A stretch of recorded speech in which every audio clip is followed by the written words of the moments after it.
Happy Thursday. I have Neuro Coffee in hand, and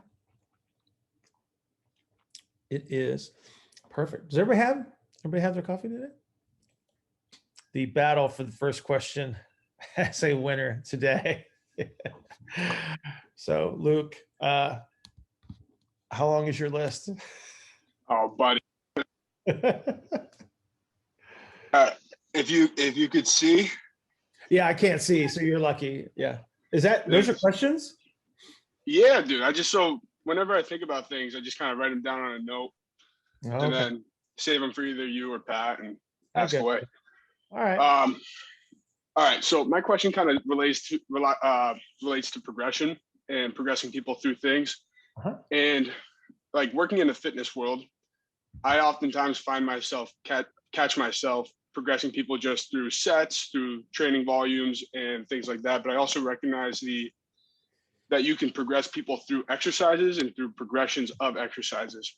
I was just wondering if you have any I don't want to use the word volume landmarks because that's like a very bodybuilding place to be, but like how much volume does somebody have to accrue at exercise one with like more reference before they move on to exercise two, which is a progression with like, let's say, less reference and more potential for loading and things of that nature.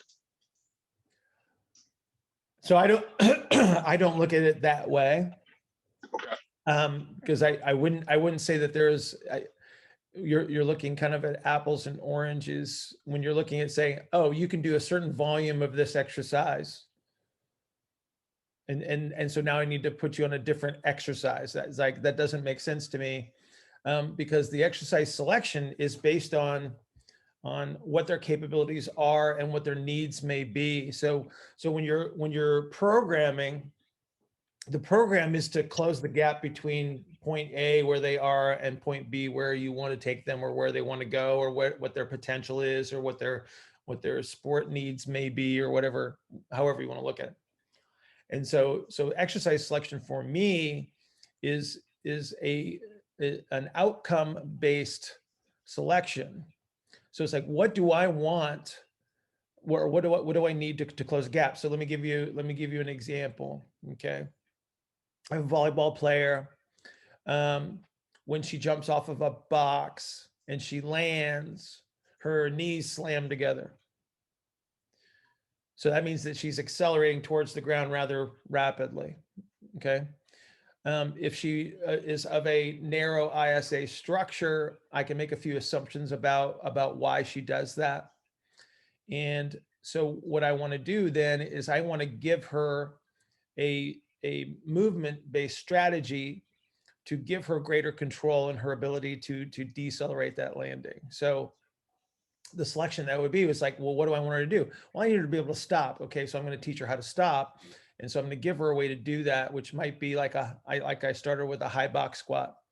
And I teach her to stop the descension of the anterior pelvic outlet. So the box will teach her to do that. And then I load her appropriately so I can create a much stronger concentric orientation. And then I add rate to it so I can create an overcoming action of the connective tissues that she would need to improve her ability to decelerate quicker. And so right there, I've just given you a series of activities that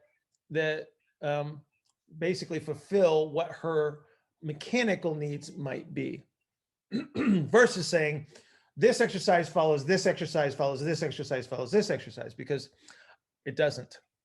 Right. It's what do I need to see happen? And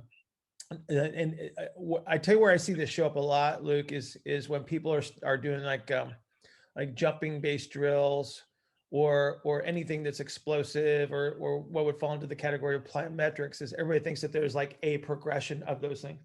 Right. And again, it comes down to what the needs are. If I have two different people and I have one that's like a really good dampener and one that's not, I can put them on the same hurdle jump activity, change a couple of things, and then I can support the needs of those individuals. So if I have somebody that already dampens but can't maintain the the tissue stiffness that they need, they have to bounce across the ground without delay. Somebody that can't dampen has to land and stick and learn how to distribute those forces.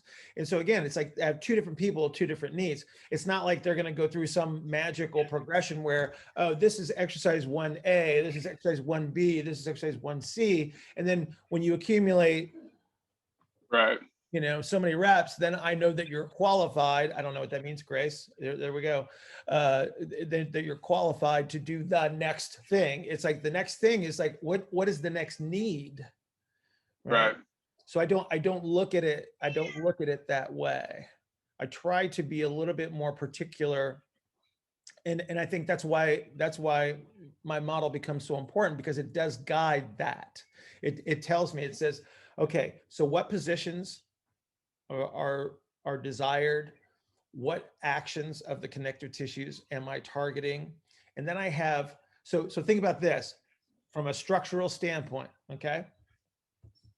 I have four phases of propulsion. I have seven influences of force. Okay? Right. So, and I have 2 archetypes, 4 configurations. All that stuff categorizes everybody and mixes them down into a 1 second. Categorize them and mixes everything down so my exercise selection becomes exceptionally well targeted. And then it's a monitoring process, and that comes down. It's like, okay, now we're talking about what are my key performance indicators for this individual. That's going to tell me when to make a change, and then what that change should be would be based on the new outcome, whatever it may be. Whether I suck and I chose the wrong path, and I need to make a course correction there, or I do make a favorable change, and now I got to figure out what next is. You see the difference? I think part of like just kind of looking for an affirmation and like a heuristic out of all that, would you say it's almost like you're using your coach's eye to see when they demonstrate competency of a certain thing, and then you move on to the next goal and kind of start attacking that? Yes, but I also have measures that are representative of certain things that they may need. Right. And most of the programs that you see that have been effective for someone, they are historical representations of what was done.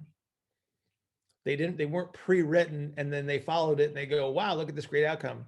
They were changing it on the fly constantly. And then they kept track, and then they said, here's the program that we did. And then everybody tries to do that program. And then they go, oh, it didn't work for me. Well, no kidding, because it wasn't written for you. And it wasn't the way that programs exist. It's like programs change on a constant basis. You should have some kind of structure to it, but don't cookie cutter it.